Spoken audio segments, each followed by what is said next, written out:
Best friend stole money from me but wants to stay friends. I have been best friends with Jake for nearly a decade.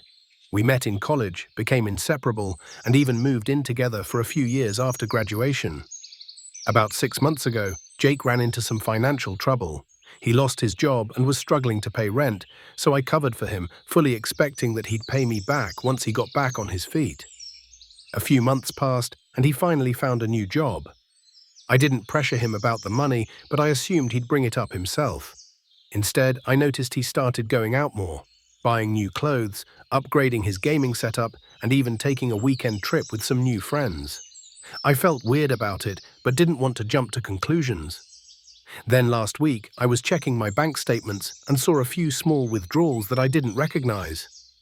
At first, I thought I was just forgetting something, but then I noticed a larger withdrawal, one I knew I hadn't made.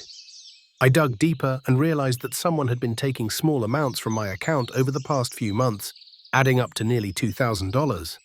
I confronted Jake about it, and after some denial, he finally admitted that he had used my debit card without my permission. He said he was desperate and planned to pay me back, but didn't know how to tell me.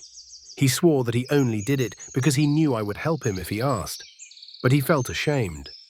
I was furious. This wasn't just about money, it was about trust. I told him to pack his stuff and leave my apartment that night. He begged me to reconsider, saying he made a mistake but that I was his only real friend. He's been texting me constantly, apologizing and saying he'll pay me back in full if I give him another chance. Now, I don't know what to do. This is someone I considered family, someone who was there for me through breakups, job changes, and everything in between. Part of me wants to forgive him, but another part of me wonders if I'll ever be able to trust him again.